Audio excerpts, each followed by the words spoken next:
Roger Cohen is a seasoned journalist, Too seasoned.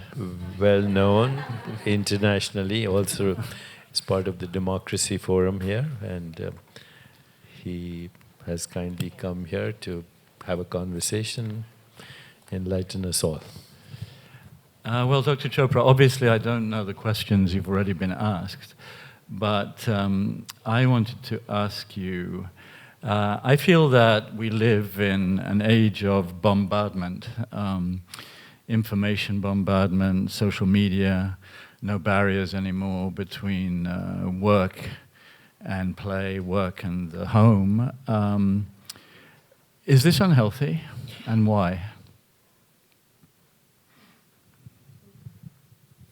I think as I look at the ecosystem that you're talking about, what we see today is, with all that activity, we see a world which is unsustainable, which has social, economic injustice, chronic disease, and most importantly, total absence of joy. Total absence of joy. Every time Complete absence? Complete No joy left? No joy left. Except right here. Well, yes. Right here, the goal is to begin a pandemic of joy to replace all the other pandemics we have. But I think the way we are moving right now is sleepwalking to extinction. So you really feel we've created joyless societies. How would you remedy that?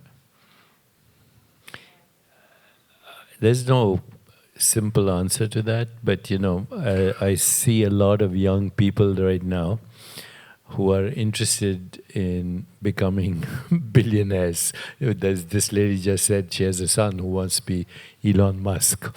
And, as I travel... You need to talk to him.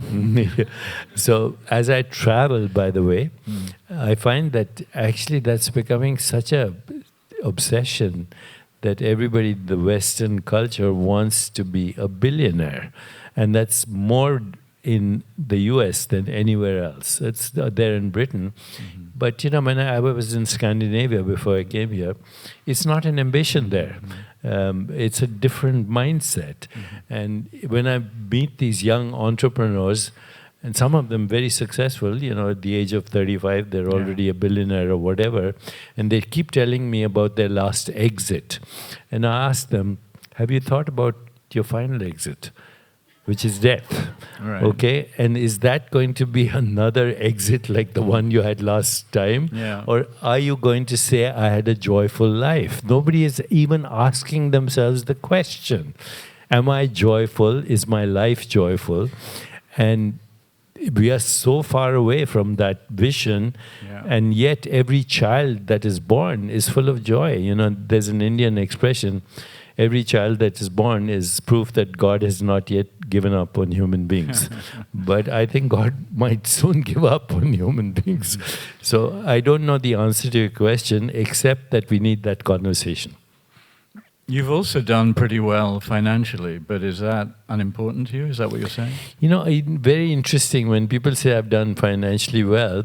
I didn't plan it, number one. I did things out of joy. And they seem to work. And then I would say they did, yeah. They did. And then I happened to see that generating wealth is a good way to make a difference in the world. So right now, my main effort is in the non-profit world. So depression, anxiety are all on the rise. They've reached even epidemic levels. A lot of people talk to me saying that they're overwhelmed. So you're saying, in effect, that there's a profound sickness in our societies, if I've understood you correctly. There's a profound sickness, but actually look at the history of humanity, okay? And look at the history of humanity, it's actually quite sick. It's all violence, it's all conquest, it's all predation. And in the name of king and queen, we have seen colonialism history with people get medals for killing people and raping. I was just sharing with them that my wife has thalassemia minor and my children have. And that goes back to probably a rape in the time of Alexander the Great. Along the exact route we find this trait. So human beings have been like that forever. The problem is we have medieval minds and modern capacities. And that is a very dangerous combination. Medieval tribal minds, sexist, racist, bigoted, prejudiced, those minds, dominantly male predation, and now we have nuclear weapons, cyber warfare, all this kind of stuff. That's a dangerous combination. So I don't think there's a simple solution to this, other than we need to address it, because what was okay in the past, a regional conflict, now becomes a global issue. And right now, with what's happening in Russia, what's happening in China, what's happening in India, what's happening in Palestine, Israel, you name it, it's very dangerous what's happening. And unless we kind of have a reckoning, which is very serious self-examination, and that's what we were talking about before you came, we need some kind of global grassroots movement that empowers women, because all the problems have been created by men. So we were saying... Okay, so that is your solution. It's a resurrection of the divine feminine as the global leadership, yes. Okay. And this is the clear. Ideal place. Yeah. Greece, the birthplace of philosophy, and where the divine feminine was revered in ancient times, from Homer and Plato and onwards. Mm-hmm. You were an endocrinologist once. I still am, sir. Yeah. You don't practice. I do. I'm a member of the Endocrine Society. Okay. I take all my courses. Okay. I have my CMAs. Okay. I teach at the University of California, Mount Sinai, etc. But you did leave the field, more or less, of conventional medicine, or at least you made other areas your priority. What brought you to the realization that the way you were practicing medicine was not adequate or sufficient to bring about the kind of healing that you were interested in? I was training as an endocrinologist, as you mentioned, and my training then went on to neuroendocrinology. And in the 70s, I was working with a group of scientists, and my mentor was still alive. He's 97. If he catches a snake in his garden, he dissects the brain looking for neuropeptides. Okay, and he argues with me still about the hard problem of consciousness. He takes a sabbatical every year to come to NYU to teach, 97 years old. So we were a group of people who were looking at what are now known as the molecules of emotion: serotonin, oxytocin, dopamine, opiates. And one day, one of my colleagues, Candice Burt, she said, "These are the molecules of emotion." I said, "Write a book on this." She said, "I will, if you write the foreword." And so she wrote this book, became a huge bestseller. She, in turn, discovered the opioid receptor. Now, opioids are very popular in the public mind. And unfortunately, she did not get the Wolf Prize for that discovery. Her boss did. I mean, and who was a man? Yes, a man. And when we protested, we were told, well, she's a woman, and the boss always gets the credit. So that's the history. I then got involved in studying the mind-body connection, realized that wasn't enough, that, we need many more things, not just the mind-body connection, but, lifestyle in general, the role of emotions, diet, food, sleep, stress management, vagal stimulation. So I started this kind of movement, and now, 40 years later, it's called epigenetics and neuroplasticity, and the same institutions that were embarrassed by my presence. I left Harvard because I thought I was going to be fired. Everybody said you're going to be fired, and I didn't want to be embarrassed by, also embarrass my colleagues. So I left for California, where the same thing happened. But now, 40 years later, because we have all the research, I'm invited back to be faculty on in these institutions.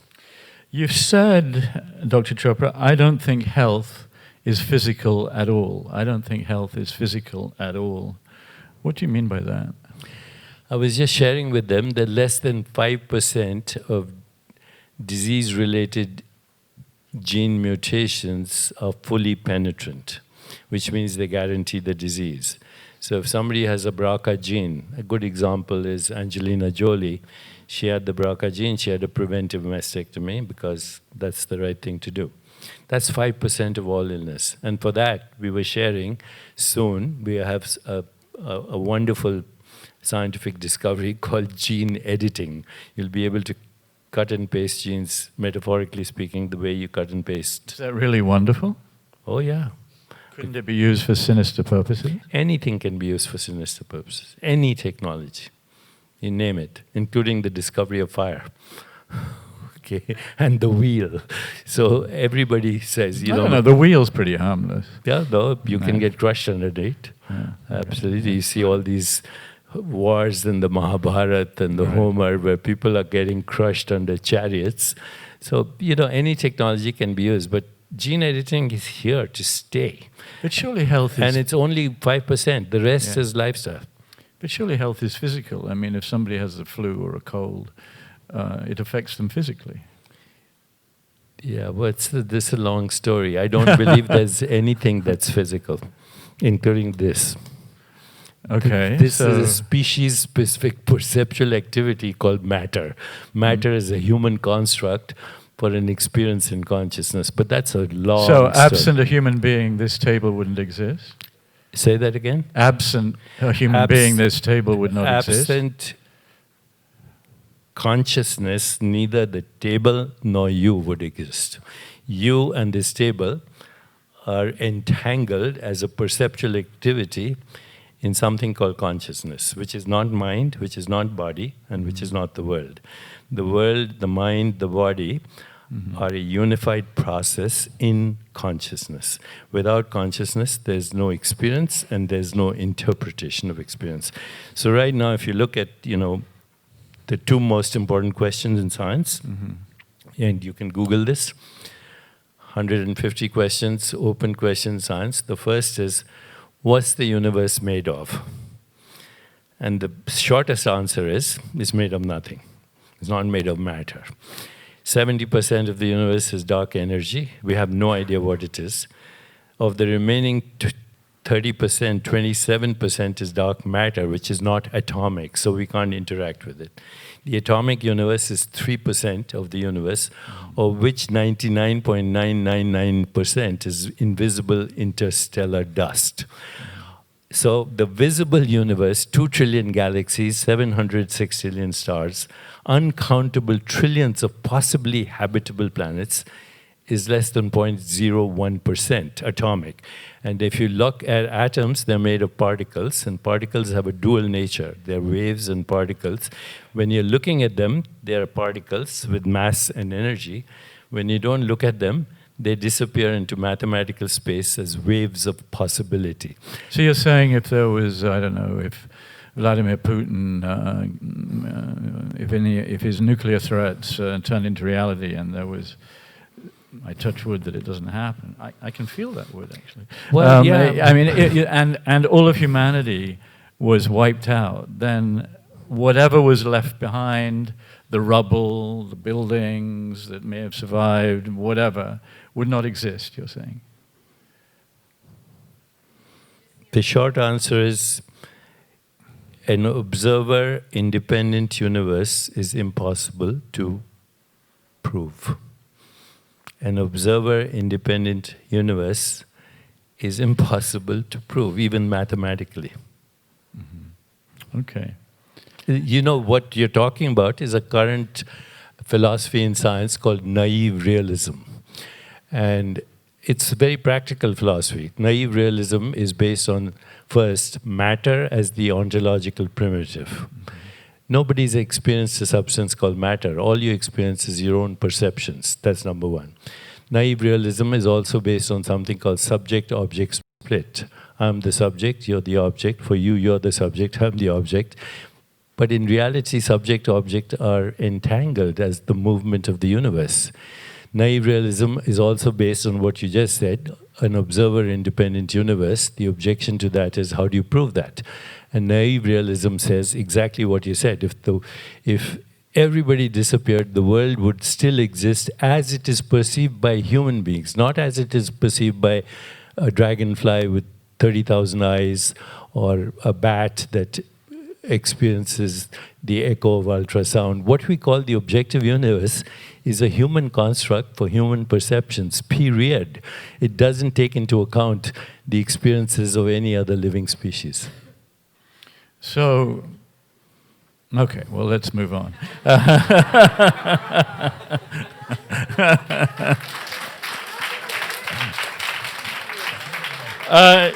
You've said you're very antisocial. You're antisocial. What do you mean by that? And why are you antisocial? I mean, you're being quite sociable right now, but I mean, you don't like people, or? No. But when I said antisocial, I meant social engagements that spend the entire time on banality. If social engagement is for affection, appreciation, acceptance, attention, gratitude, then I'm all social. But if social engagements means arguments and debates about trivia, I'm not interested. You're now 76 years old. 77 next month. Next month, but 76 for now. Do you think much about death? I am totally fascinated by the mystery of death. I meditate every night. After this, I'll have a little supper, and then I'll spend 2 hours on meditation, and much of that is recapitulating my entire life, from my childhood until now, recalling everything that's happened to the best of my ability, and looking at it as a dream. You know, as Wittgenstein said, our life is a dream. We are asleep. Once in a while, we wake up enough to know that we are dreaming. So my pursuit now is to wake up to the mystery of death. And I'm very comfortable and excited about it. Excited? Excited. Because without death, there's no life. Okay, death makes life possible. There's something in medicine we call apoptosis, programmed cellular death. So your stomach cells die every 5 days. If they didn't, you'd get stomach cancer. Your immune cell... Cancer is the loss of the memory of death. Death and birth are opposites. Life is the continuum of birth and death. You can't have one without the other, just like you can't have an on without an off. You can't have an off without an on. So I look at birth and death happens to perception every moment. Do you feel your death is still a long way off? For me? Yeah. You know, this might be surprising. I will choose the moment of my death in meditation. I'm 77, I have no physical problems, and I intend to stick to my tradition, which is called Mahasamadhi, the big meditation. Mm-hmm. You've said have a party, say good night and goodbye to everyone, celebrate, and then go into the big meditation, which ordinary people call death. So you'll still be meditating beyond this life? I'm in that state right now. Right. You've said, in fact, that you've never even had a cold, that you've never been sick in any way, shape, or form. In 77 years, is that true? Well, let me revise that since I made that statement. I have had measles and chicken pox when I was a child. Yeah. I had whooping cough too. I have not had any significant illness. I had 1 day of COVID, so that's pretty true. But generally... Well, that sort of proves you're human, right? Otherwise it would be... Well, I think none of us is actually in the deeper reality human. What we call human is a process in consciousness. We are fields of awareness having a human experience. We're spiritual beings having a human experience, not human beings having a spiritual experience. The human experience is very transient. The spiritual experience is timeless. Right. So, Dr. Chopra, you love this word quantum. You've been returning to it since your highly successful Quantum Healing, which was published more than 3 decades ago. I have attempted to understand what you mean by that word. Could you say what exactly, in layman's terms, you mean by it? Well, let me give you the term that physicists use. Yeah. Then I'll give you my interpretation of it. So, a quantum is the smallest indivisible unit of energy and information. I'll revise that. A quantum is the smallest unit of energy and information in which waves of, let me revise it again because I want to be accurate. I don't want anyone to criticize. Quantum is the smallest unit of energy in which waves of information are emitted or absorbed. So quantum of light is a photon. A quantum of electricity is an electron, on and on. Yeah. I have used that in my writing to say that our thoughts are quantum events because they behave exactly according to the principles of quantum mechanics. Before you have a thought, it exists in superposition with all other thoughts. Before you actually express a thought, it doesn't exist. It's a cloud of probabilities. And once you have an intention to express it, it's there as a unit of energy and information. Now, this has been criticized by a lot. And if you go to Wikipedia, they'll say this guy's a fraud, a fake. But fortunately now, 30 years later, with neuroplasticity and the understanding of epigenetics and the understanding of the mathematics of quantum mechanics, there's a group of physicists who talk about quantum consciousness. If you go to the science of consciousness meetings where people like Sir Roger Penrose and others come, Nobel laureates, there's a whole section on quantum consciousness now. And it's a discipline. Mm-hmm. So I feel validated 40 years later, and my co-authors are actually professors in quantum mechanics. So if I'm looking at you and think to myself, you're a very relaxed-looking man with a smile in your eyes and quite often a smile on your whole face, as right now. That is a quantum event inside me. I don't even understand the question. Well, you're saying a thought is a quantum event. Is that correct? Thoughts, feelings, emotions, imagination, sensations, perceptions, they're all entangled as quantum events. So at your face, you have 43 facial muscles that express about 150 emotions. Okay. 150 emotions. Your tone of voice expresses emotions. Your body language expresses emotions. Your gestures express emotions. And at a very fundamental level, they're the entanglement of sensations, images, feelings, and thoughts, which are quantum events. This is the macroscopic appearance of that, just like this microscope is a macroscopic appearance of that. Microphone, yeah. Microphone or table or anything. Yeah, right. So your new book, which is about to come out, is that right? Yes. And this is close to your 100th book, is that right? I've written five. I've written 5 books, so I'm feeling 93rd, very... 93rd or 94th, yes. 94th. Well, that happens because I'm an obsessive-compulsive neurotic and you probably are sane. But that means you're writing like 2 books a year. I mean... Yes, and at times 3 books a year. But now my publishers don't want me to write more than one, so I'm complying.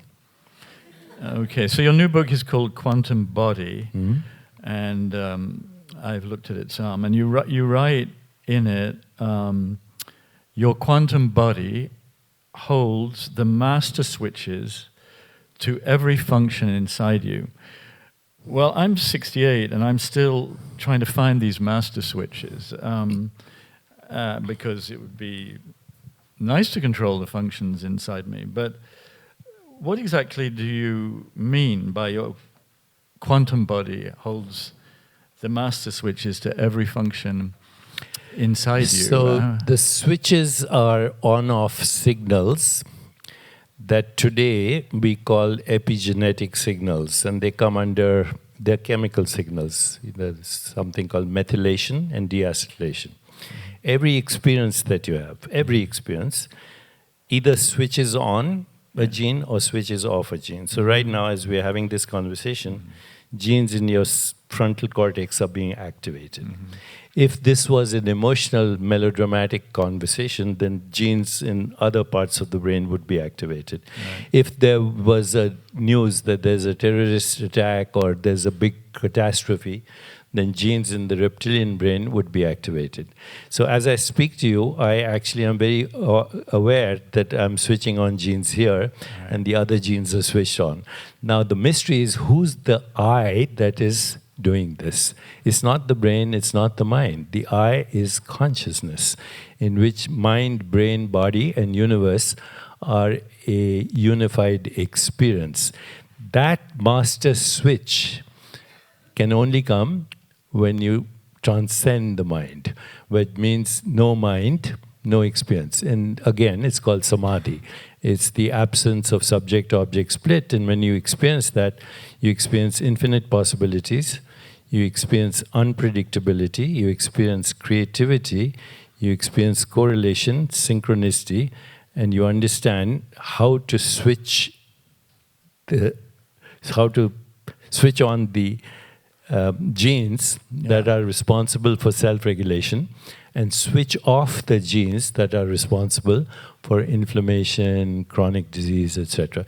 We just published a study in 2012 in Nature, Translational Psychiatry, where 1 week of a retreat actually upgraded the gene activity in the direction of homeostasis and self-regulation. All the genes that were responsible for heart disease, cancer, autoimmune disease went down, and all the genes that were responsible for self-regulation went up. Great difficulty getting the study published, even though we had a Nobel laureate who discovered telomerase. We couldn't get the study published. And well, then finally, Nature is not bad. I mean, well, finally we did. And then that study has been replicated now by many people. So you're in the business. These questions you're asking me, you can just go on ChatGPT and they'll give you all the answers. And they will agree with what I'm saying, by the way. If you go to the AI engines right now. But quantum awareness, your goal is to, I think, help people live happier, more fulfilled, joyful, more harmonious, more joyous lives, to bring joy back in the world, back into the world. Which you've described as being in a very unhappy and alarming state. So how does quantum awareness lead one to those goals? I mean, is it just another way of talking about meditation and yoga and Ayurveda and... So let's, because the term itself seems to be what gets a lot of physicists very exercised about. The term irritates people like Richard Dawkins and what I call naive realists. But it's a term that's getting popularity.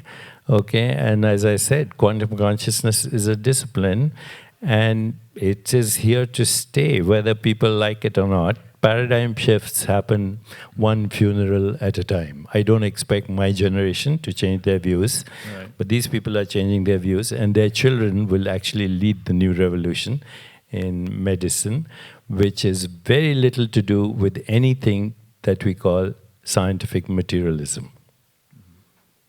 How do you explain the extraordinary popularity of your work and your books? I think it's my Indian accent. Right.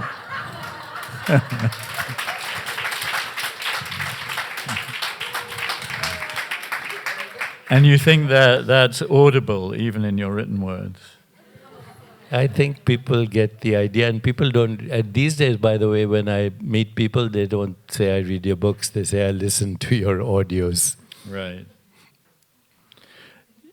You've suggested that we should all return to the 0 point. Where is that? And what is that? The 0 point is everything. 0 is equal to infinity is equal to 1. That's my mathematical formula for you. So if you ask physicists, what's the total amount of energy in the universe? It's 0. 0. Any mathematician will tell you.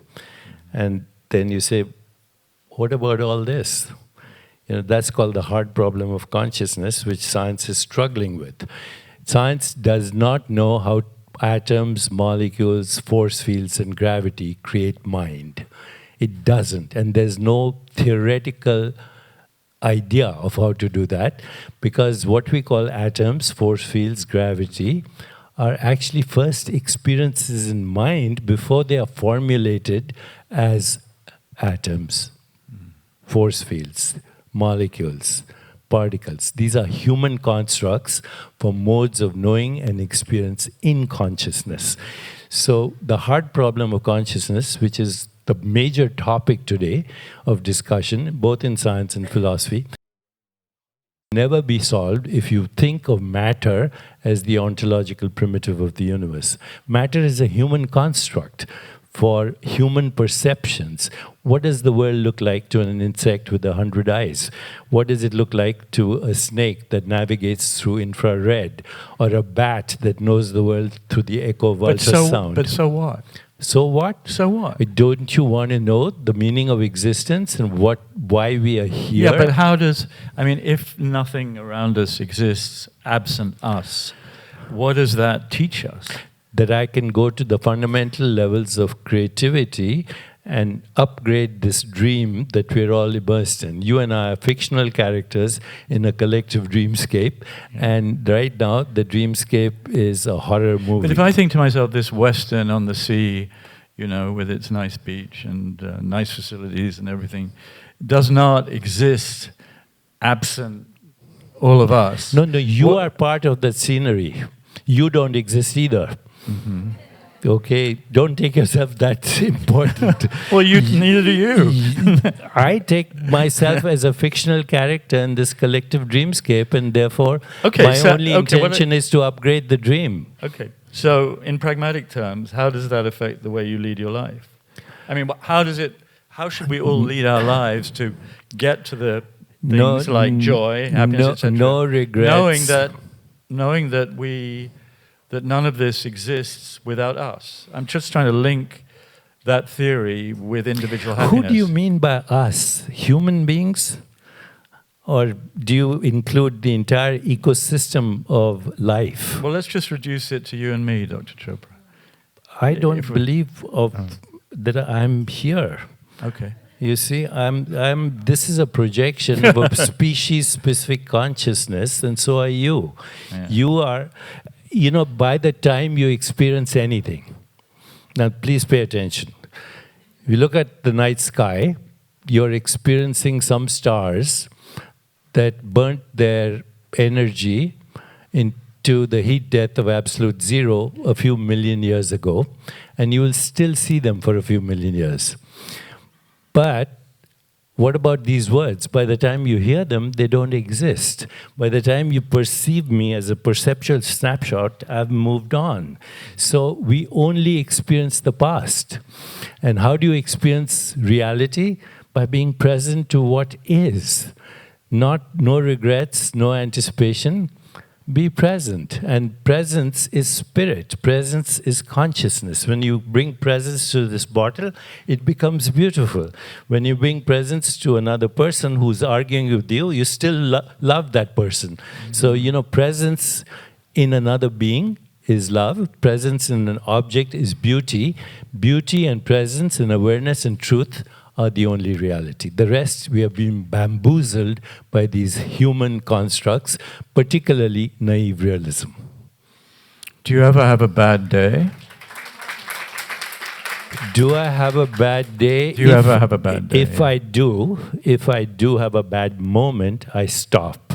And I use stop as an acronym. Stop, S, stop.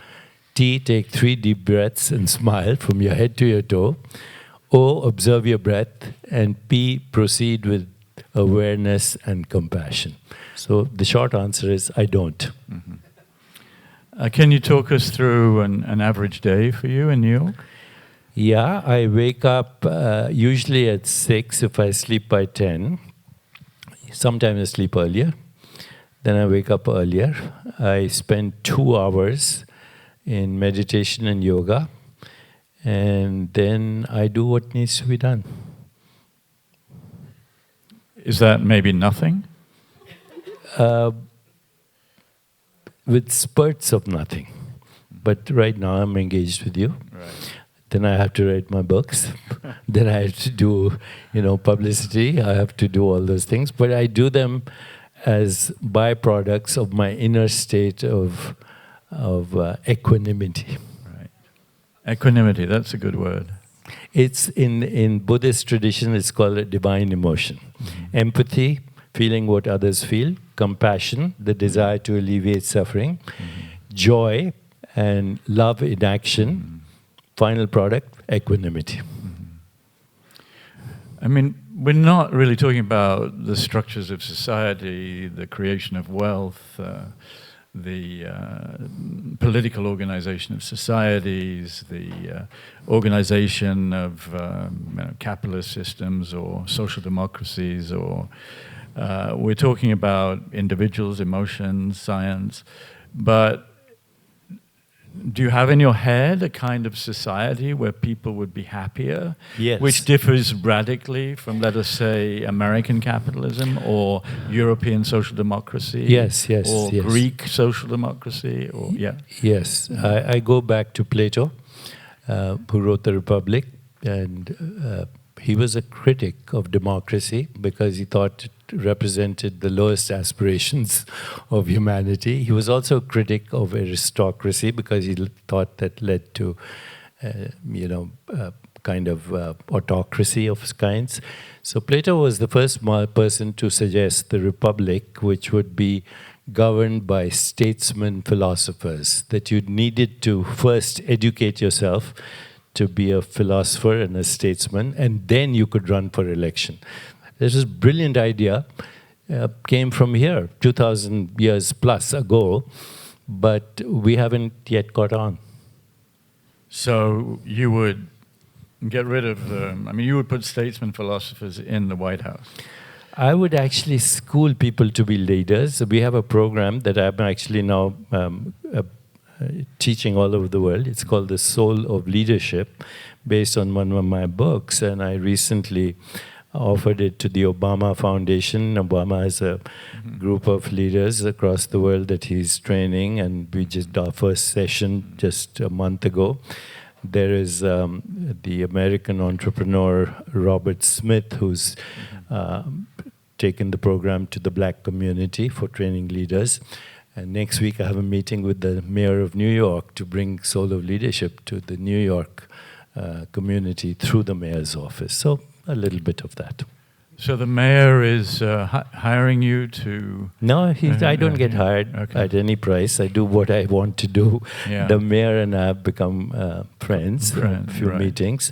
And we have a program in New York called the Urban Yogis. Right. And it's in Queens. The crime rate in that area, in that precinct of Queens, has come down by 99%. Former gang leaders are now actual leaders. Even the police goes to them for counseling. Do you get irked or irritated by all the criticism of you? You mentioned Richard Dawkins. I mean, he has spoken, quote, about quantum jargon as plausible sounding hocus pocus. And some people say you make a living out of saying things that don't really have a sense. There's even a Chopra random quote generator, as you know, drawn from a list of words that you regularly use on Twitter, well, now X. I tried it. It came up with the first two sentences it came up with were each of us projects onto existential potentiality. That's not mine. That's the random generator. Yeah, that's the random, but they're using words that apparently you use a lot. The other was the human nervous system is rooted in potential reality. But again, not mine. Yeah, right. So, but why do you think this random quote generator exists? I mean, there's something about the way you speak that has led people to sometimes wonder, among all the words. I think it's racist and bigoted and old-fashioned. Richard Dawkins belongs to a generation of geneticists that's totally out of tune. When epigenetics came about 20 years ago, he said it's the fashion of the day. Of the day. Epigenetics is here to stay. When I quoted Freeman Dyson to Richard Dawkins, he said he should sue you. He couldn't have said that. And, Freeman Dyson, one of the most important physicists of our time, the only living colleague of Einstein. He's passed on right now. Yeah. I wrote to Freeman Dyson. Richard Dawkins says this about you and about me. And Freeman Dyson, gracious man, he responded. He says, I don't have any intention to get involved in your debate, but 3 riddles have occupied me all my life. Number 1, a universe mathematically fine-tuned for mind and life. Number 2, the unpredictable movement of atoms and particles. And number 3, our own consciousness. I think these 3 riddles are connected to each other, but I don't have the answer. Gracious, beautiful, from a luminary of our times. And you know what Richard's response was to this great physicist? He said, your opinion is not enough. So that's who Richard Dawkins is. Do you think you have a lot of a physicist in you? I mean, you seem very at home in the world of physics. Which to many people, if you're having a dinner conversation with somebody and you say, what do you do? And that person says, I'm a physicist, that normally ends the conversation because nobody knows what to say next. I like to engage with physicists because, like all of us, we are so parochial in our interpretation of our discipline that we don't talk to people outside our discipline. So quantum biology is something that physicists are not interested in. Mm-hmm. Biology is the domain of biologists. Yeah. Biologists are not interested in physicists. But now there is a discipline. It's called quantum biology. Mm-hmm. It's being taught in medical schools. Have you seen Oppenheimer? I saw Oppenheimer. What did you think of it? It was very accurate, but it was also a testimony to how troubled some geniuses can be, and how dysfunctional and actually pathetic their personal lives are. Mm-hmm. Did you see Barbie? I did not see Barbie. I did see Oppenheimer. I saw Oppenheimer. And frankly speaking, it was a very accurate portrayal of the atomic bomb. Mm. But it didn't share the full story. I mean, Heisenberg was mentioned casually. David Bohm mentioned casually. Max Planck, Schrödinger mentioned casually. And these were the pioneers of physics. And but I do think the film was well made because it showed the monstrosity of genius that is emotionally undeveloped. And the really? Is that how you saw it? Yes. I saw it more as a portrait, a troubled genius, yes, but a portrait of a troubled American society that turned on a man who had done something. Done what? Destroyed 400,000 people, incinerated in a few seconds. When that person who dropped the bomb, when he came back to Hawaii, he was asked, what do you remember about that day? This was less than a decade ago. He said, we came back to Hawaii and we had pancakes and maple syrup for breakfast, along with sausages. This is after a few 100,000 people were incinerated in less than a few minutes. So you think he should never have been charged with trying to accomplish this task for the United States of America? The United States unleashed a nuclear age and is the only country that has ever dropped an atomic bomb. And we should be ashamed of that. How many Americans do you think would have been killed in a ground invasion of Japan? The war had already been terminated in almost, Europe. And Japan was also ready to terminate. We used the the Pearl Harbor as an excuse to go after an Asian population. I bet you they would have never dropped the bomb on a Western population in Germany. I think there are people. Sorry, I'm interrupting. As we are running out of time, I think that there are some people that they want maybe to say something, to participate in the discussion, or it's off. Maybe we can just... What do you think? Whatever, it's his show. Okay, yes. No, it's your show, Dr. Chopra. No. No, I mean, I'm happy to go on as... See, we are all victims of history. I'm a victim of colonialism. My father was a British cardiologist. He was a member of the Royal College. So am I, right. But of Scotland, not of Britain. But, we are victims of colonialism. We learnt a lot. But we were also the victims of war, rape, pillage, and everything that is wrong with the world.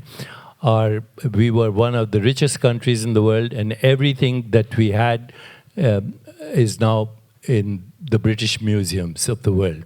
This is the history of colonialism. Rape, pillage, conquest, all in the name of king and queen. And we honor these people, we pay homage to them, and we have no idea of the harm they've done. At the same time, I'm grateful. I can speak in English with you, and I can quote Shakespeare, and I can read Western philosophy. So, history is a complex thing. You can't revise history, but we have to learn from the lessons of history. And India is doing pretty well these days, probably better than... Yeah, but India still has its own problems. Of course. Racism and communal riots. And I can't say India... There are more vegetarians in India than anywhere else, and they're equally violent, I can tell you. What do you conclude from that? Well, Hitler was a vegetarian too. So just because you eat more meat? Just because you do one thing doesn't mean you're whole in another area, and that is exactly what Oppenheimer was. One of your quotes that sort of irked people was when you said that Darwin was wrong and that consciousness is the key to evolution, and we'll soon prove that. Do you regret saying that? No. It's actually coming true. Epigenetics is showing us that consciousness guides gene activity. And again, this is very... May I say something? Yeah, of course. You're bringing up things that are like 20 years ago, and they're totally irrelevant. Every question that you ask me, go and check on AI and you'll get the right answers.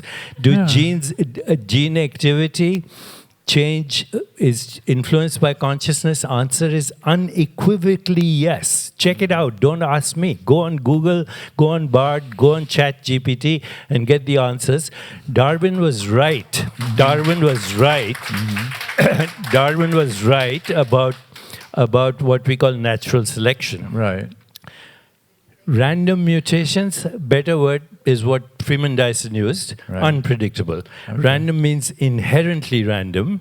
Unpredictable could be creative, because in the absence of unpredictability, there's no creativity. You're an algorithm. And so I think Darwin's evolutionary theories are being questioned right now. And again, don't ask me. Go and do your own research, and you will see that the latest findings in genetics, epigenetics, support the role of consciousness in natural selection. What will you do here? What will you do here in Greece? We have 3 days. The first day is 8 limbs of yoga. The second day is the path to love. And the third day is the awakened life. How do we get out of the hypnosis of social conditioning, which you are a part of, and awake up to fundamental reality instead of being bamboozled by cultural constructs that are totally outdated. So I get the sense that you think my personal health is in pretty bad shape. I don't know. I don't know. I would have to check your blood pressure, your, your immune response, your endocrine status, your homeostasis, the amount of inflammation. But looking at you, you are a little inflamed. Inflamed? Yeah, a little bit. Okay. Well, so long as it's fairly mild. Well, I'm saying that out of being cautious. Polite. Cautious. Because I don't know what your Can one reverse aging? Yes, one can reverse aging. Biological age is reversible. We don't know to what extent. So biological age, chronological age, psychological age, and spiritual age are different measures. Biological age is measured by blood pressure, bone density, cholesterol levels, these days through genetic activity, epigenetics, and inflammatory markers, and so on. Biological age doesn't have to match chronological age. I'm 77. My biological age, I will guarantee you, I can outpace you and outpace most people who are in their 50s in my stamina and my endurance, in my yoga, and in my exercise. So my biological age is certainly not 77. No, you look extremely healthy. I am. Do you do actual exertion? I mean, sorry? Actual exertion in the form of long hikes or running or swimming? I do 10,000 steps a day. I do 2 hours of yoga. I do brisk walking. But I'm not neurotic about it. Is this your last book, the one that you gave me? No, actually I have a book on artificial intelligence and consciousness immediately after this. Okay. Is AI a good thing? It's neutral. How we use it depends on our emotional and spiritual development. Right. Is it to have AI which recognizes word patterns but doesn't actually know what words mean? Is that, and you were advising me to go to ChatGPT, which surprised me a little bit. AI doesn't give you anything creative. AI is a language model. And as a language model, it's superior to any human intelligence because it combines linguistic language with biological language, with mathematical language, with the language of physics, with the language of astronomy. There's no human being who can do that. So it's super intelligent without being conscious. AI, I've sat on many panels that have actually predicted doomsday based on AI. And even as I was sharing with the audience, even as I was sitting on these panels and people were predicting doomsday, I went on AI chatbots and said, how can you prevent that? How can AI prevent the misuse of AI? And I got a 5-page printout on that. So, we can use AI to destroy the world or to create a more peaceful, just, sustainable, healthier, and joyful world. I think AI, epigenetics, gene editing, messenger RNA, psychedelics, microbiome, this is the future. And this will lead to an age, ultimately, which you might not be right now optimistic about, but I personally believe this will lead to a future of well-being that is predictable, which is precise, which is preventable, which is participatory, and which is a process. But disease in the future should become optional. We should die. Disease should be optional. Should be optional. Mm-hmm. So death can be pushed back a long way. Death can be pushed back. Right now, according to the Hayflick limit, cells cannot replicate more than 50 times. So the predicted up level of age longest is 120, but there are already documented cases of more than 120. So I don't know what the upper limit will be. Do you worry a lot? I mean, I don't worry, period. Okay, 1,000 miles from here, maybe 250,000 people have already been killed in a major war in Europe that nobody predicted. Do you feel the world is in a very combustible and dangerous state? Yes, I There's do. a president of a nuclear power who has actually threatened the use of those weapons. We were talking about the use of nuclear weapons a little while ago. So as you speak about personal health, joy, etc., do you worry about some cataclysm? I think a cataclysm could happen any moment. You know, all you need is somebody who's smart with technology that could interfere with electricity in a city, or poison the food chain, or interfere with pacemakers or respirators, or cyber warfare. I'm surprised that no one has done it yet, but it could happen any moment. And you know, we always, even you, as you're speaking to me, you using Western examples and not the outrage that is happening in many other countries. You know, there's Korea, there's North and South Korea, there's Pakistan, there's India, there's Afghanistan, there's Israel, there's Latin America, and we're only talking about Russia. None of them. I just said that because we're in Europe. Yeah, and the I war think is it's a disaster, and I think it's a shame on our humanity. And I think the only way it can be averted is if we are the change we want to see in the world. Peace can only be created by those who are peaceful. Love can only be shared by those who have experienced love. And in the absence of empathy, compassion, joy, equanimity, and us being the change, a critical mass, which is what our foundation has focused on.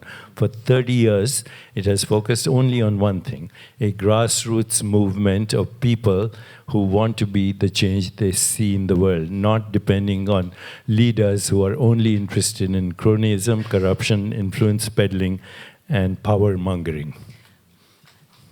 Yes, which is actually the future of well-being. Exactly that, which is actually the future of well-being. That is the future of well-being.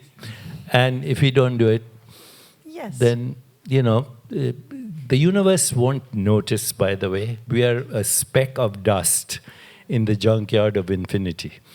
2 trillion galaxies. The planet Earth is not even a grain of sand in all the beaches of the world. The other day I picked up a grain of sand and it drifted with the first breeze, and the beach did not notice. So if human beings disappeared, the universe will continue to evolve.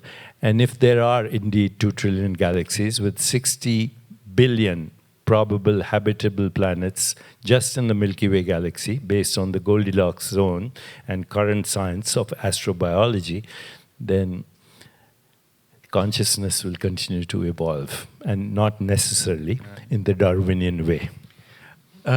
Change is one of the most difficult things for human beings to achieve. Change is the only non-change, sir. The only non-change is change.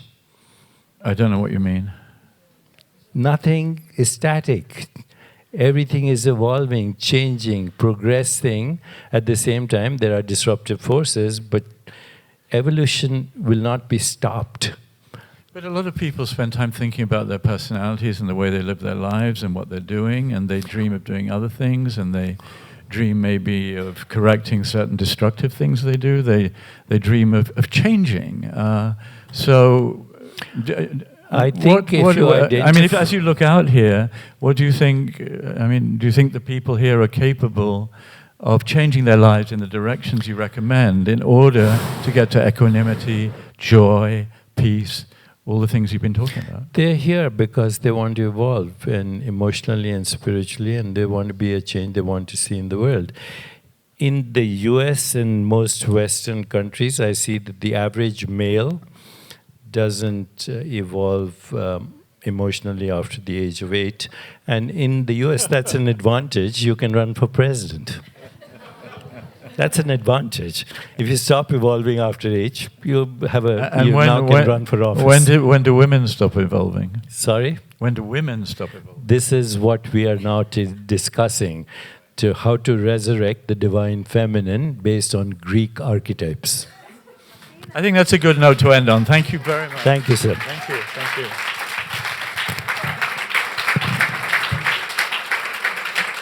Thank you. Thank you for the discussion, debate. I would say debate, the discussion actually. So, in the occasion of ADF, as we said, of the Athens Democracy Forum, that Roger Cohen and the whole team was here. Thank you. Thank you for this discussion.